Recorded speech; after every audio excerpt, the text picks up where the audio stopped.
Welcome to Aalo TV movie review. సంచలన దర్శకుడు రామ్ గోపాల్ వర్మ తెరకెక్కించిన ఎన్టీఆర్ బయోగ్రఫీ చిత్రం లక్ష్మీ ఎన్టీఆర్.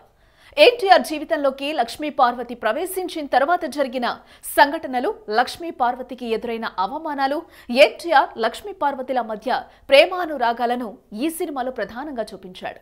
ఇంకా ముఖ్యంగా తెలుగు రాష్ట్ర రాజకీయాల ముఖ చిత్రాన్ని మార్చేసిన వెన్నుపోటు అంశంపై సినిమాలో చర్చించడంతో దీనిపై అన్ని వర్గాల్లో ఆసక్తి నెలకొనుంది. ఆంధ్రప్రదేశ్లో సినిమా రిలీజ్ పై స్టే విధించడంతో ఇతర ప్రాంతాల్లో లక్ష్మీ ఎన్టీఆర్ ఈ రోజు ప్రేక్షకుల ముందుకొచ్చింది. మరి వర్మ చెప్పినట్టుగా నిజంగా నిజాలనే తెరకెక్కించాడా, లేదా టీజర్ ట్రైలర్తో అంచనాలు పెంచేసిన ఈ చిత్రం ఆ అంచనాలను అందుకుందో లేదో అనేది ఇప్పుడు మనం రివ్యూలో చూద్దాం. ముందుగా కథ విషయానికి వస్తే లక్ష్మీ ఎన్టీఆర్ అందరికీ తెలిసిన కథే. తెలుగుదేశం పార్టీ 1989లో ఎన్టీఆర్ అధికారం కోల్పోయిన సమయంలో ఒంటరిగా ఉన్న ఎన్టీఆర్ దగ్గరకు ఆయన జీవిత చరిత్ర రాసేందుకు లక్ష్మి వస్తుంది. ఉన్నత చదువులు చదువుకున్న ఆమె గురించి తెలుసుకున్న ఎన్టీఆర్ జీవిత చరిత్ర రాసేందుకు లక్ష్మీ పార్వతికి అనుమతిస్తాడు. అలా ఎన్టీఆర్ జీవితంలోకి ప్రవేశించిన లక్ష్మీ పార్వతి గురించి కొద్ది రోజుల్లోనే దుష్ప్రచారం మొదలవుతుంది. ఆ ప్రచారం ఎన్టీఆర్ దాకా రావడంతో మేజర్ చంద్రకాంత్ సినిమా ఫంక్షన్లో లక్ష్మీ పార్వతిని పెళ్లి చేసుకోబోతున్నట్టుగా ఎన్టీఆర్ ప్రకటిస్తాడు. ఎన్టీఆర్ అల్లుడైన బాబురావు ఓ పత్రికా అధిపతితో కలిసి లక్ష్మీ పార్వతి మీద చెడు ప్రచారం మొదలు పెడతాడు. 1994లో లక్ష్మితో కలిసి ప్రచారం చేసిన ఎన్టీఆర్ భారీ మెజార్టీ సాధించి తిరిగి అధికారం చేపడతాడు.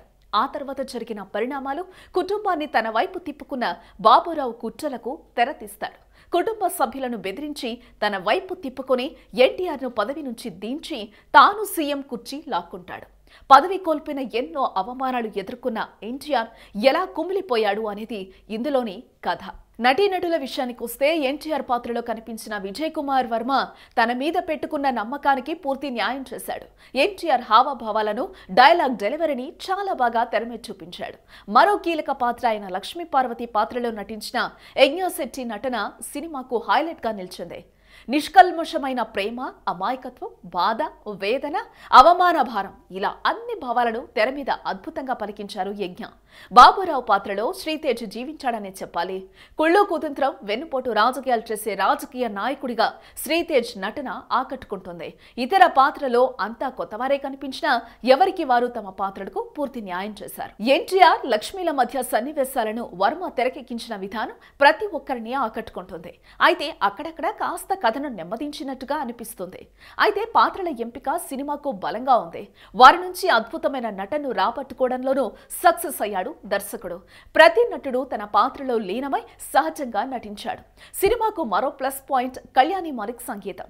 పాటలతో పాటు నేపథ్య సంగీతంతోనూ సన్నివేశాల స్థాయిని పెంచాడు కళ్యాణి మాలిక్. ముఖ్యంగా ఎమోషనల్ సన్నివేశాల్లో సంగీతం సూపర్ అనిపిస్తుంది. సినిమాటోగ్రఫీ, నిర్మాణ విలువలు సినిమా స్థాయికి తగ్గట్టుగా ఉన్నాయి. అయితే ఎడిటింగ్ పై కొంత దృష్టి పెట్టాల్సిందే. మొత్తంగా చూసినట్లయితే ప్రథమార్థంలో ఎన్టీఆర్ లక్ష్మీ పార్వతిపై ఎక్కువ సీన్లు ఉండడంతో కథనం నెమ్మదిగా సాగడం కొంత ఇబ్బందికరంగా ఉంటుంది.